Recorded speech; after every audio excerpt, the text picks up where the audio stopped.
Las imágenes que el mundo acepta como prueba de los alunizajes no son las originales prístinas que muchos suponen. Las grabaciones maestras auténticas fueron borradas, reutilizadas y nunca recuperadas. Nuevos clips resurgen en línea, difundiéndose rápidamente y socavando la confianza pública. Esta vez, la respuesta va más allá del debate en línea. El Congreso interviene y exige respuestas. Si las imágenes antiguas pueden mejorarse hoy, ¿por qué nunca se ha mostrado la fuente de mayor calidad? ¿Qué sobrevivió realmente y qué se perdió por intención o práctica rutinaria?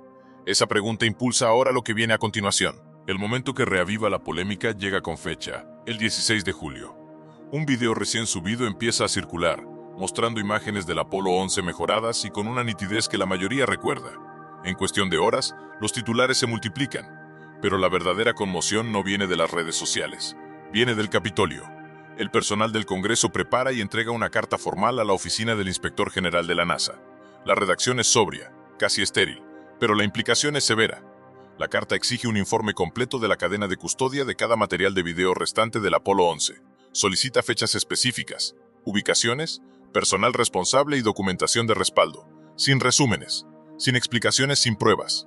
El personal cita la confusión pública, las afirmaciones virales y la persistente ausencia de las grabaciones originales. Hacen referencia al informe de la NASA de 2009, la subasta de material lunar de 2019 y los propios reconocimientos de la NASA de que se borraron cintas de telemetría clave. La solicitud no se formula como una búsqueda de garantías. Es una exigencia de documentación, registros de custodia, registros de autorización y una cronología que pueda verificarse de forma independiente. La carta exige respuestas sobre quién aprobó el borrado de las cintas maestras a principios de la década de 1980 y qué registros existen para justificar dichas decisiones. Solicita un historial detallado de almacenamiento de cada carrete, rastreando su movimiento desde las estaciones terrestres australianas hasta Goddard, luego al Centro Nacional de Registros de Washington y finalmente a su reutilización o destrucción. No se trata de una solicitud de otro comunicado de prensa ni de un artículo de aniversario. Es un llamado a una auditoría forense capaz de resistir el escrutinio público y del Congreso. Bajo el lenguaje formal se esconde una pregunta más aguda. Si la NASA no puede documentar claramente su pasado, ¿cómo puede afirmar con credibilidad que protege su futuro? Esa demanda ya es de dominio público. La próxima respuesta debe provenir de la propia agencia. Cada vez que aparece en línea una nueva versión de las imágenes del Apolo 11, la reacción sigue un patrón habitual. Los titulares prometen avances. Se redescubre el video perdido del alunizaje. Se revelan imágenes restauradas del Apolo. Las visualizaciones se multiplican por millones en cuestión de días. Las secciones de comentarios se llenan de elogios por la mayor claridad, para luego derivar hacia las mismas preguntas sin resolver. ¿Es este finalmente el original? ¿De dónde salió esta versión? ¿Por qué cada lanzamiento se ve ligeramente diferente, pero nunca es realmente definitivo? El ciclo se repite con cada aniversario, subasta y remasterización. Cuando la NASA presentó una importante restauración en 2009, fue noticia nacional, pero no cerró el asunto. En cambio, cada publicación posterior lo reabrió. Los espectadores comenzaron a comparar fotogramas uno al lado del otro, buscando detalles faltantes, el comportamiento de las sombras, los reflejos y la nitidez de las huellas de Armstrong. Algunos clips presumen de una calidad sin precedentes, pero todos provienen del mismo y limitado conjunto de fuentes. Son conversiones de la era de la radiodifusión, perfeccionadas con software moderno. La señal original, la que capturó la Luna con la mayor nitidez, sigue siendo inalcanzable. Foros técnicos y debates en redes sociales explican repetidamente el motivo. La señal salió del módulo lunar, fue recibida en la Tierra, convertida para televisión, grabada, copiada y recopiada. Cada etapa eliminó información. Incluso el mejor material que se conserva, incluyendo grabaciones presatélite australianas o los carretes de 2 pulgadas de Houston, aún se encuentra a varias generaciones de distancia de la fuente. La restauración digital de $230,000 realizada en 2009 solo pudo mejorar lo que aún existía. Mejoró la imagen, pero nunca reveló nada fundamentalmente nuevo. Irónicamente, la renovada atención no resuelve el debate, lo intensifica. Si la tecnología moderna puede mejorar significativamente grabaciones de décadas de antigüedad, ¿por qué no puede restaurar el original? ¿Por qué el registro visual más famoso de la historia moderna sobrevive solo como una copia procesada? Con cada nuevo lanzamiento, el obstáculo se hace más evidente.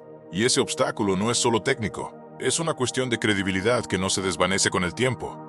La cámara a bordo del módulo lunar del Apolo 11 no transmitía una señal de televisión estándar. Utilizaba televisión de barrido lento, operando a 10 fotogramas por segundo con 320 líneas de resolución. Se trataba de un sistema extraordinario, diseñado para vuelos espaciales, no para televisores domésticos. La señal se recibió primero en las estaciones terrestres de Honeysuckle Creek, Parkes y Goldstone. Allí, los ingenieros grabaron la señal de barrido lento sin procesar en cintas magnéticas de 1 pulgada que funcionaban a alta velocidad, preservando así todo lo que transmitía la cámara. Casi nadie vio esa versión sin editar. Para transmitir el Moonwalk en vivo, la señal de escaneo lento tuvo que ser convertida en tierra. El método era mecánico e imperfecto. Un convertidor de escaneo RCA especializado mostraba la imagen de escaneo lento en una pantalla de fósforo. Una cámara de televisión convencional filmaba esa pantalla a velocidad de transmisión estándar, produciendo una señal NTSC. Este proceso introdujo desenfoque, redujo la resolución vertical y añadió ruido. La imagen original de 320 líneas se redujo al equivalente de unas 240 líneas o menos. Los detalles finos, las texturas superficiales, las sombras sutiles y los reflejos se suavizaron o se perdieron por completo. La señal convertida se transmitió posteriormente, se grabó de nuevo en una cinta de video de 2 pulgadas en Houston y se distribuyó a nivel mundial. Cada paso alejó aún más la imagen de su forma original. Cada transmisión, cinta y clip viral que se conserva hoy en día proviene de una señal que ya estaba degradada antes de que el público la viera. Las cintas originales de escaneo lento contenían el registro más limpio y detallado del evento. Sin embargo, se trataron como telemetría rutinaria, no como artefactos históricos irreemplazables. Cuando la NASA enfrentó una escasez de cinta magnética a principios de la década de 1980, esos carretes del Apolo 11 se borraron y reutilizaron. La pérdida no fue resultado de un complot, sino de la práctica operativa habitual. Lo que queda hoy es una cadena de conversiones. Las mejores fuentes disponibles son cintas de video de difusión, grabaciones de monitores de televisión y un número limitado de grabaciones australianas captadas antes de la retransmisión por satélite. Incluso la restauración de 2009, a pesar de su coste y sofisticación, se basó en material que ya estaba varios pasos por debajo del original. Los expertos estiman que hasta la mitad de la resolución vertical desapareció durante la conversión, junto con una caída significativa de la relación señal-ruido. Los detalles que las herramientas modernas podrían haber recuperado simplemente ya no existen. Esta pérdida no ocurrió en la Luna. Ocurrió en la Tierra en el momento en que la evidencia bruta se adaptó a los límites de la tecnología de difusión y la política de almacenamiento. El cuello de botella fue creado por decisiones, y sus consecuencias son permanentes. 3 estaciones terrestres constituyeron la columna vertebral de la conexión en vivo del Apolo 11 con la Tierra: Goldstone en California, Honeysuckle Creek cerca de Canberra y Parkes en la Australia rural. Cada estación recibió la señal lunar directamente, capturándola sin procesar. Las grabaciones se almacenaron en cintas magnéticas de 1 pulgada que giraban a alta velocidad. Los ingenieros cargaron las máquinas mientras el módulo lunar transmitía los primeros pasos de Armstrong. Cada estación registró sus cintas por misión, fecha y secuencia. Tras finalizar la transmisión, los carretes se empaquetaron, etiquetaron y prepararon para su envío. Las cintas australianas viajaron por aire y mar, pasando por aduanas y transportistas locales, con destino oficial al Centro de Vuelo Espacial Goddard de la NASA en Maryland. Las cintas de Goldstone siguieron una ruta similar, transportadas por mensajería segura desde el desierto de California hasta las bóvedas del Goddard. Los manifiestos de envío registraban el número de cajas y los números de lote, pero la documentación era de procedimiento, no forense. Las cintas se manejaron como datos estándar, no como registros históricos únicos. Los registros de la NASA de 1969 indican que los envíos se recibieron, registraron y almacenaron en instalaciones con clima controlado. Ninguna designación especial distinguía las cintas del Apolo 11 de otros datos telemétricos, como los datos de satélites meteorológicos o las grabaciones de sondas espaciales. Se encontraban en estanterías entre miles de cintas similares, cada una identificada por códigos, cuyo significado se desvaneció con el tiempo. A principios de la década de 1970, muchos de estos materiales se transfirieron al Centro Nacional de Registros de Washington, en Suitland, para su almacenamiento a largo plazo. Los registros de adquisición documentaban las transferencias masivas, pero rara vez rastreaban los rollos individuales por número de serie. La cadena de custodia se extendía a través de continentes y agencias, pero los detalles más finos se erosionaban. ¿Quién firmaba por qué caja y qué rollo contenía cada caja? A menudo nunca se registraba o se perdía posteriormente. Los propios informes de la NASA publicados en 2009 confirman el esquema general. Se enviaron, recibieron y archivaron aproximadamente 15 rollos de cada estación terrestre, unos 45 en total. Sin embargo, no se conserva documentación que rastree el recorrido de esas cintas rollo a rollo desde su salida de Australia hasta su almacenamiento en Goddard, ni desde Goddard hasta el centro de registros. El movimiento es claro en principio, pero el registro de auditoría está incompleto. Llegaron cajas, pero rara vez se rastreó su contenido individual, Faltan firmas, faltan recibos. Las cajas se registraron como lotes, no como objetos históricos independientes. Este es el punto donde la logística rutinaria da paso a la incertidumbre. Las cintas pasaron por muchas manos e instalaciones, pero la documentación se redujo a medida que crecía su importancia. Lo que pretendía preservar el registro introdujo, en cambio, lagunas, rupturas en la cadena que aún hoy perturban la historia oficial. Dick Navker dedicó 3 años a buscar la respuesta que tanta gente demandaba. Como ingeniero responsable del sistema de televisión del Apolo, comprendía la cadena de señales desde la cámara lunar hasta la transmisión global. Para 2006, las especulaciones sobre las cintas desaparecidas se habían vuelto imposibles de descartar. La NASA encargó a Navker la búsqueda oficial de las grabaciones originales de escaneo lento del Apolo 11. Reunió a un grupo de ingenieros, archivistas y contratistas jubilados. Juntos siguieron todas las pistas plausibles. Se examinó correspondencia interna, registros de envío, inventarios de almacenamiento e incluso bienes privados. El trabajo fue cuidadoso y meticuloso, sin dramatismo. Se realizaron llamadas a almacenes, se abrieron cajas en sótanos gubernamentales y se cotejaron los registros con antiguos registros de misiones. Cuando se unieron los hallazgos, conllevaron el peso de un veredicto inoportuno. Los másters originales de escaneo lento, aproximadamente 45 carretes grabados en Goldstone, Honeysuckle Creek y Parks, habían desaparecido. No habían sido robados ni escondidos, habían sido borrados. A principios de la década de 1980, el Centro de Vuelo Espacial Goddard de la NASA se enfrentó a una escasez de cinta magnética. La solución fue sencilla: reutilizar los carretes existentes. Las cintas de telemetría del Apolo 11, que en su día contenían la señal más nítida jamás enviada desde la Luna, se limpiaron y reciclaron para misiones posteriores. No hubo ceremonia ni sensación de pérdida, solo una decisión rutinaria tomada en una época en la que la cinta se consideraba un consumible, no un artefacto histórico. El informe de Navker expuso la conclusión claramente: se habían borrado y reutilizado unas 45 cintas. El archivista de la NASA, David Williams, confirmó el hallazgo. No había ninguna firma de aprobación ni culpable. Era un procedimiento estándar. Los directores del programa creían que las grabaciones de la transmisión eran suficientes. Las cintas borradas contenían no solo video, sino toda la telemetría asociada, los flujos de datos, las comunicaciones de voz y la propia señal de escaneo lento sin procesar. Una vez sobrescritas, no se pudo recuperar nada. La pérdida no fue misteriosa ni conspirativa, fue administrativa. La cinta magnética era costosa, el espacio de almacenamiento era limitado. Cada carrete ocupaba la habitación necesaria para las nuevas misiones. Los contratos con proveedores externos, incluyendo RCA, definían prácticas de reciclaje que se aplicaban en todos los programas, desde satélites meteorológicos hasta sondas planetarias y misiones al espacio profundo. Las cintas del Apolo 11 fueron absorbidas por ese sistema. En retrospectiva eran invaluables. En aquel momento eran prescindibles. Para los equipos de restauración décadas después, el impacto fue inmediato e inevitable. Sin importar cuán avanzadas fueran las herramientas o cuán meticuloso fuera el proceso, siempre trabajaban con duplicados. Las mejores fuentes restantes, cintas de video de transmisión NTSC, películas Super 8 grabadas desde monitores y un pequeño número de grabaciones australianas presatélite, estaban todas separadas del original por una o más generaciones de pérdidas. La cadena de custodia no se había roto por robo o sabotaje, sino por una rutina que trataba la evidencia que cambia la historia como material desechable. La conclusión de Navker acabó con cualquier esperanza de una copia original impecable. El registro de mayor calidad de los primeros pasos de la humanidad en la Luna había sido borrado, sobrescrito y perdido para las operaciones normales. Esa realidad ahora era pública, y cualquier restauración o publicación viral futura tendría que existir sin el original.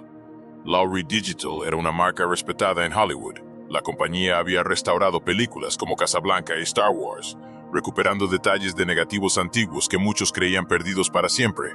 Pero cuando la NASA los contactó en 2009, la tarea fue fundamentalmente diferente. El material del Apolo 11 no era película conservada. Era vídeo de transmisión desgastado que ya había perdido su mejor información mucho antes de que la restauración digital fuera siquiera imaginable. Mike Inchellik, presidente de la compañía, evaluó el proyecto. El presupuesto se fijó en $230,000. El material original era una mezcla de cintas de video NTSC, películas Super 8 grabadas desde monitores y un conjunto limitado de grabaciones australianas. El objetivo era sencillo en teoría: rescatar cada fotograma utilizable, aclarar las sombras y acercar el moonwalk lo más posible a lo que la cámara capturó originalmente. Desde el principio, Inchellik moderó las expectativas. Declaró abiertamente que este era el material de menor calidad con el que la compañía había trabajado. El desafío no era artístico, sino forense. Cada mejora tenía un límite estricto. Los ingenieros de Lowery escanearon las cintas con las resoluciones más altas disponibles. Aplicaron procesos digitales para reducir el ruido, estabilizar el parpadeo y corregir errores de sincronización que distorsionaban los rostros y el equipo. Se utilizaron algoritmos para definir los bordes del módulo lunar, extraer el contraste del grano denso y recuperar la nitidez restante del primer paso de Armstrong. Pero el proceso se vio limitado por lo que aún existía. La señal original de escaneo lento con sus 320 líneas de detalle vertical ya se había perdido en la conversión en vivo y se había difuminado aún más con la copia analógica. Las grabaciones supervivientes conservaron solo una fracción de esa resolución. Algunas escenas estaban tan degradadas que ningún software podía reconstruir la fina textura de la superficie lunar ni el contorno nítido de la huella de una bota. Con cada fotograma, el equipo de restauración se enfrentaba a concesiones. Si se eliminaba demasiado ruido, los detalles reales desaparecían. Si se aumentaba demasiado el contraste, aparecían artefactos artificiales, fantasmas creados por el proceso de conversión en lugar de características de la luna. El equipo de Inchallik optó por la moderación. Los defectos que no podían corregir con seguridad se dejaron intactos. Los reflejos, el brillo del monitor y las líneas de sincronización permanecieron visibles. El resultado final fue más claro, más estable y más agradable de ver que cualquier otro lanzamiento anterior, pero seguía siendo un duplicado de un duplicado. El Moonwalk permaneció filtrado a través del mismo cuello de botella técnico que había borrado las cintas maestras. La respuesta del público fue abrumadoramente positiva. Los titulares celebraron las imágenes restauradas y los programas de aniversario mostraron comparaciones. Sin embargo, Inchallik se mantuvo sincero en las entrevistas. La restauración tenía límites infranqueables. Sin las cintas originales de escaneo lento existía un techo que ninguna tecnología podía romper. Los detalles que no sobrevivían en los carretes restantes no podían recuperarse, independientemente del presupuesto, el software o la experiencia. El máster faltante persistía en cada fotograma, una ausencia que ningún esfuerzo digital podía superar. El 20 de julio de 2019, 3 rollos de cinta de video del Apolo 11 se subastaron en Sotheby's. La puja comenzó con fuerza y cerró en $1,82 millones. El vendedor Gary George, ex becario de la NASA, había adquirido las cintas décadas antes en una venta de excedentes del gobierno, creyendo que tenían poca relevancia. La casa de subastas las promocionó como el video más antiguo y nítido que se conserva del alunizaje. La cobertura mediática presentó la venta como un gran descubrimiento. Los coleccionistas la describieron como poseer un fragmento de la historia. Pero la letra pequeña contaba una historia menos dramática. Estas no eran las grabaciones maestras perdidas hace mucho tiempo. Eran cintas de transmisión de 2 pulgadas de Houston. Ya varias generaciones después de la transmisión original de escaneo lento. La NASA respondió públicamente en cuestión de horas, declarando que los rollos subastados no contenían nada que no estuviera ya preservado en sus archivos. La agencia reiteró que las verdaderas cintas de telemetría sin procesar, la fuente de mayor calidad, habían sido borradas a principios de la década de 1980. Lo que se vendió por $1,82 millones era una reliquia, no una revelación. Aún así, la venta tocó la fibra sensible. Las secciones de comentarios se llenaron rápidamente de acusaciones. Algunos alegaron encubrimiento. Otros lo llamaron un robo de dinero. Si la NASA ya tenía copias, ¿por qué permitir que un particular se lucrara? Si las cintas no eran únicas, ¿por qué el mercado las valoró tanto? Las preguntas se multiplicaron. ¿Quién rastreó los originales? ¿Quién aprobó su destrucción? ¿Por qué la evidencia visual más contundente del alunizaje terminó como material de subasta?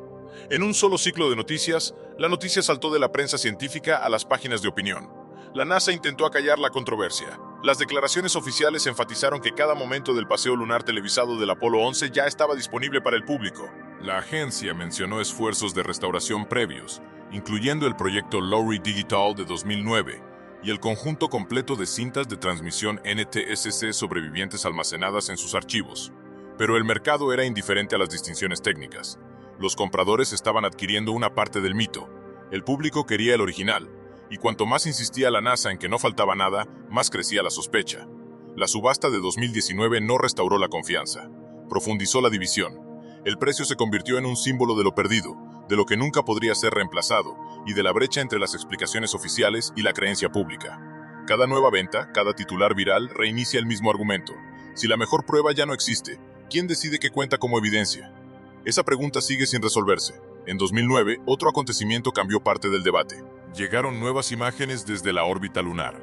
El Orbitador de Reconocimiento Lunar, LRO, sobrevoló el lugar de aterrizaje del Apolo 11, utilizando una cámara capaz de captar objetos tan pequeños como un escritorio desde una altitud de unos 50 kilómetros. Las primeras imágenes públicas mostraron la etapa de descenso del módulo lunar Eagle, proyectando una sombra nítida sobre el mar de la tranquilidad.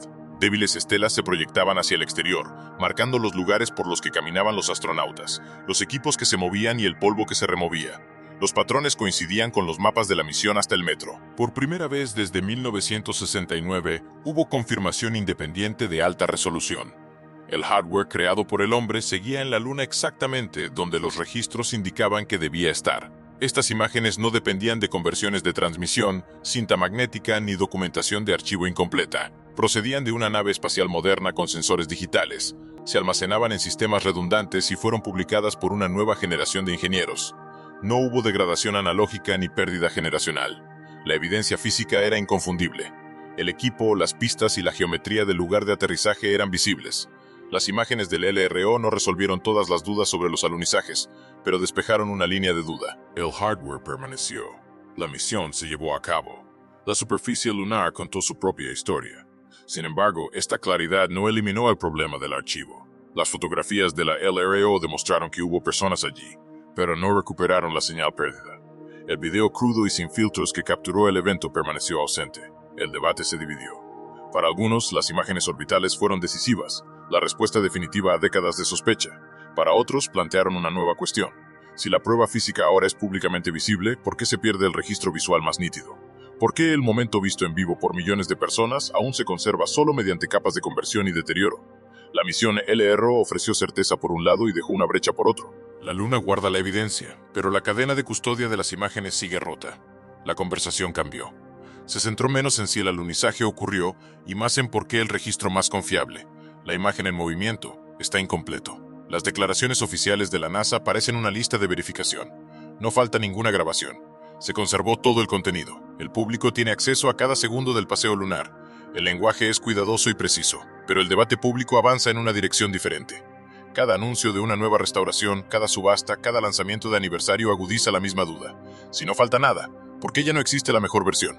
En el Centro Espacial Johnson de la NASA, donde se conservan las cintas supervivientes, los archivistas señalan copias NTSC, archivos digitales e inventarios detallados del material disponible.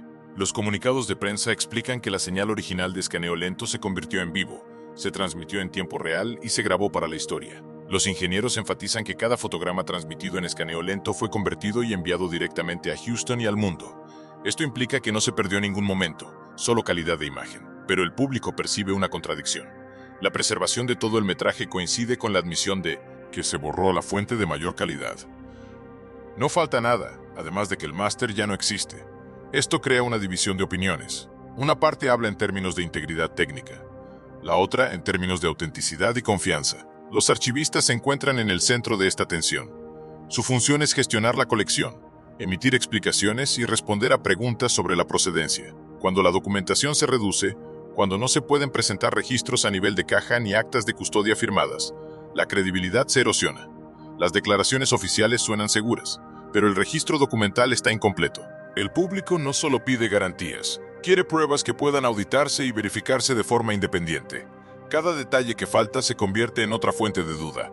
En definitiva, el problema va más allá de las cintas perdidas. Refleja la distancia entre las respuestas técnicas y la confianza pública. Cuanto más se basa la agencia en declaraciones pulidas, más se desvía la atención de lo ocurrido en la Luna a lo ocurrido en el archivo. ¿Qué ocurrió entonces en el archivo?